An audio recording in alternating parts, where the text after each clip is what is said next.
In this video, we're going over the new top 5 meta loadouts here in Black Ops 6. We'll be going over both 5 as well as gunfighter class setups. Let's get into it. If you are somebody who's experiencing low latency and high FPS here in Call of Duty, or want to get into easier lobbies that aren't riddled with connection issues, it's incredibly bad here in Black Ops 6. You need to absolutely check out LAGOFast. LAGOFast is amazing because it can reduce high latency on console as well as boost FPS on PC, which is going to drastically improve your gameplay. It's super easy to install, and in just a few clicks, you can get easier lobbies that are not riddled with packet loss and connection issues. So if you're trying to level up faster, get more nukes, as well as complete all your camo challenges easier, definitely go ahead and download LAGOFast. Take control of your game and use code EARS at LAGOFast to get yourself a free trial. Link is going to be at the top of the description. For class setup number 1, we're taking a look at the KRIG, one of the hardest hitting assault rifles here in Black Ops 6 and Warzone. For the optic, we are going to be running the Kepler Microflex or the V Reflex. Both of these are going to be great options. For the muzzle, we are going to be rolling with the ported compensator. Hear me out. This is actually quite nice on the KRIG, giving us that first shot recoil control and vertical recoil control so it can be as accurate as possible when it counts, when you first get into a gunfight. For the barrel, we are going to be rolling with the long barrel, giving us the maximum damage range. We can have the fastest time to kill. Definitely worth it on this AR. For the underbarrel, we are going to be running the G-Grip. This is a must-use attachment on the KRIG, giving us improved recoil stabilization, horizontal recoil control, and hipfire to ADS accuracy. If you don't have this unlocked, I highly recommend going ahead and getting the vertical foregrip unlocked. This is going to give you improved horizontal recoil control, but that G-Grip really is going to make the KRIG that much better. For the magazine, we're going to be using the extended mag 2 option, giving you a healthy 70 rounds. You can outgun multiple people at the same time without having to reload. For the rear grip on every single assault rifle class setup, I recommend running the commando grip. This is going to bump up additional aim down sight speed, jumping sprint to fire speed altogether, and jumping aim down sight speed. You can't go wrong with this. For the stock, we are going to be using the infiltrator stocks with the fastest aim walking movement speed. You can walk around, aim down sight, ready to win each and every gunfight. And then finally, for the fire mods, we are 100% going to run recoil springs to further smooth out that recoil pattern, giving us improved horizontal recoil control as well as vertical recoil control. Overall, a great 8 attachment build with the KRIG that you can't go wrong with. As you can see in the firing range, we are going to have a fast sprint out, ADS, aim walking movement speed, and obviously very, very low recoil. One of the easiest to use assault rifles in the entire game. As you can see, if you can hit your shots off rip because of the added recoil control, it's going to be a straight laser. Those 3-shot kills, this is one of the best ARs to use right now. Now, if you only want to run 5 attachments on your class, what you are going to have to do is remove the extended mag 2 option, the infiltrator stock, as well as recoil springs. Not a big deal. It's going to be a great loadout if you do want to go ahead and use additional streaks. Handling is still going to be nice, and obviously we are going to have control over recoil as well. You can get those first shots. I mean, it's not going to move, and you're going to be able to get those 3-shot kills to the head. Overall, a fantastic AR that I highly recommend going ahead and checking out if you have not already. Now, for class setup number 2, we're taking a look at the LC-10, one of the best SMGs to use, especially if you're trying to punish assault rifle players. For the optic, the Kepler Microflex is going to be a great choice. For the muzzle, we're going to rock the suppressor, keeping you off the mini-map when firing, so you can find the spawn and build up a quick and easy streak. For the barrel, we are going to be using the long barrel for that improved damage range. For the underbarrel, we are either going to be rocking the G-Grip for that improved recoil control, or you can go ahead and run the Ranger foregrip to bump up additional sprinting movement speed and horizontal recoil control. Either attachments are going to be great, but if you have the G-Grip unlocked and you can't control the recoil, definitely go ahead and run this. For the magazine, we are going to be using the extended mag 2 option for a healthy 55 rounds. For the rear grip on every single SMG loadout, I do recommend putting on the ergonomic grip. This is a massive W, improving that dive to fire speed, slide to fire speed, aim down sight speed, and jumping aim down sight speed. You can't go wrong with this. Overall, one of the best attachments to run in the entire game. For the stock, we are going to be rolling with the balance stock, so we can have that improved strafing movement speed altogether, hip fire movement speed, and more aim walking movement speed. And then finally, for the fire mods, we are going to be running the recoil springs again to help out with the recoil control.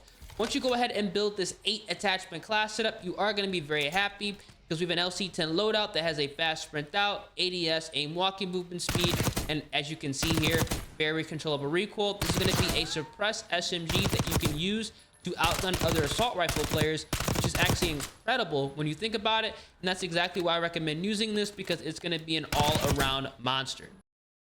Now, if you only want to run the 5 attachment setup, what you are going to have to do is remove the extended mag 2 option. You are going to be removing the recoil springs choice, and we are going to be removing the Kepler Microflex. There's going to be a very basic class setup here you can run with additional streaks. As you can see, the handling is nice, as well as the recoil control is still going to be solid as well. This is one of the best SMGs to run in the entire game. Remember, if you can't control the recoil without that G grip, but on the Ranger foregrip, it's still going to be nice. But as you can see, this is going to be a point and shoot laser.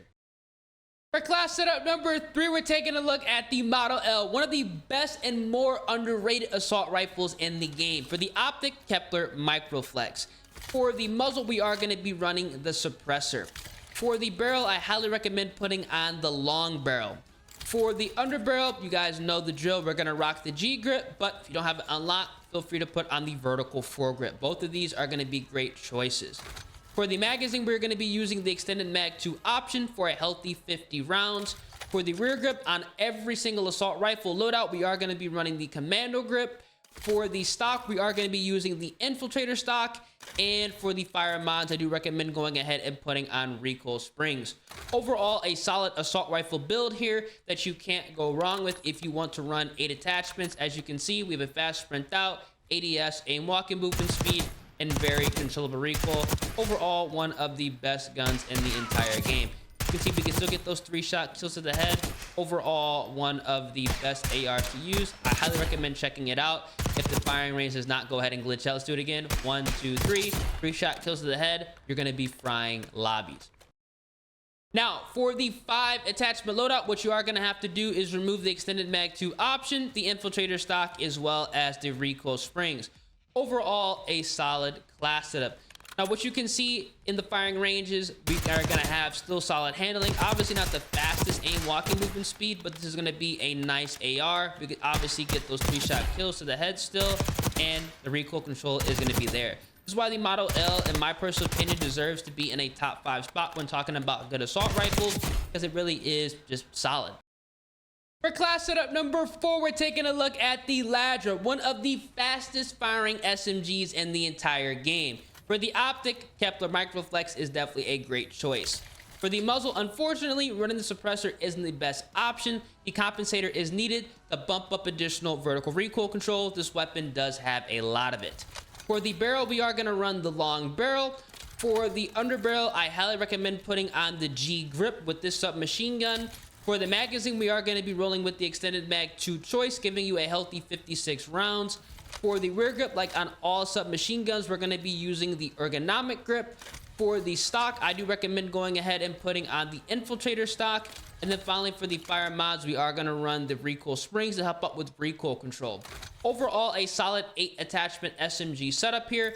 This goes from one of the highest recoil weapons in the entire game. As you can see, fast sprint out, ADS, and walking movement speed, to one of the lowest recoil SMGs in the entire game. I will always recommend this LADRA class setup because it seriously puts in work, and you can absolutely fry lobbies here. It doesn't do the hardest hitting as far as damage, but the fire rate is so fast that it doesn't matter. You are going to be getting melts. And if you only want to run the 5 attachment setup, what you are going to do is remove the Kepler Microflex. You're going to remove the infiltrator stock as well as the recoil springs. Overall, a solid SMG build here. We still are going to have great handling as well as recoil control. And my personal opinion, this is going to be the way to go when rocking this submachine gun. The iron sights are good enough to the point where you don't need an optic, and you can still fry enemies at longer ranges without worrying about a thing. And finally, for class setup number 5, we're taking a look at the XM4, one of the best assault rifles in the entire game. For the optic, the Kepler Microflex is going to be the way to go. Now, we are going to be actually doing some different attachments on this XM4 build. For the muzzle, we are going to be using the suppressor, keeping us off the mini-map when firing. For the barrel, we are going to be running the long barrel for that maximum bumped up damage range. For the underbarrel, in all reality, you don't have to run any of these, but just for sake of mobility, the Ranger foregrip is going to be nice, bumping up that sprinting movement speed and horizontal recoil control. For the magazine, the extended mag 1 option, giving us a healthy 45 rounds, is going to be plenty. For the rear grip on every single AR, you guys know the drill. The commando grip is going to be the best choice. For the stock, we are going to be rolling with the combat stocks. We have improved flinch resistance and aim walking movement speed. And then finally, for the fire mods, we are going to run the XM4 3-round burst mod, transforming this full auto assault rifle into the M16, giving us that burst fire, damage range, headshot multiplier, and damage altogether. This is overall going to be one of the best M16 loadouts in the entire game, XM4 loadouts in the entire game. A fast sprint out, ADS, aim walking movement speed, and we are going to have an M16 loadout that's going to be incredibly easy to use at those longer ranges. And yes, you can get those one burst to the head, so keep that in mind when trying to go ahead and use this nice 3-round burst setup that you can dominate players with at any and all range. I mean, this is ridiculously effective, giving you a very consistent 1 to 2 burst kill. And if you only want to run the 5 attachment setup on the XM4, what you are going to do is remove the suppressor, you're going to remove the Ranger foregrip, you're going to remove the extended mag 1 option, and that's going to be it. Overall, one of the best builds in the entire game. Fast sprint out, ADS, aim walking movement speed, and overall still a solid loadout. This is honestly what I recommend going ahead and running on the M16, because you are going to be punishing players at those medium to longer ranges. There's going to be very little they can do. This is going to be one of the best guns because we have that 3-round burst capability that gives you that 3-shot kill. These are going to be the top 5 meta loadouts to check out here in Black Ops 6 as of right now, if you do want to go ahead and mix up the meta. Now, for the remainder of all of my loadouts, I do recommend putting on the Strider .22 with the 3-round burst mod. This is nice because if you run out of ammo, you can always fall back on this pistol. It is incredible. I do recommend putting on the knife. And for the lethal and tactical, we're going to be rocking the blast trap as well as the stem shot. For the field upgrade, the assault pack is nice. And for perks, I do recommend running flak jacket, dispatcher, as well as bankroll, so you can get your kill streaks fast, technically score streaks fast, and dominate lobbies very easily. Now, if you are going to be running more than 5 attachments on a setup, you obviously have to go ahead and put on Gunfighter, giving you that opportunity. But in all reality, with this specific perk loadout that I do recommend, having on High Roller is going to be incredible, giving you a 4th score streak, so you can absolutely dominate lobbies. Now, for the streaks, I do recommend putting on the UAV. You also want to go ahead and run the Grim Reaper, put on the War Machine with the High Roller wildcard, as well as the Harp, because both the War Machine as well as the Grim Reaper are going to be counting towards your nuke. So if you have 10 kills when you get your Grim Reaper as well as War Machine, and you get 10 kills using the Grim Reaper, another 10 kills using the War Machine, you just got your nuke with more than half the kills with streaks. It's a massive W, honestly quite overpowered on small maps, and I recommend people going ahead and checking this out because I don't think a lot of people know that the Grim Reaper and the War Machine count toward the nuke. So if you're trying to make nukes a little bit easier, definitely go ahead and do so. If you tear it up with any of my loadouts, come back to this video and let me know down in the comment section your best gameplay. If you enjoy, drop a like in the vid, subscribe to the channel, turn on those post notifications, spin up your ears, and I'm gonna catch you guys in the next one. Deuces.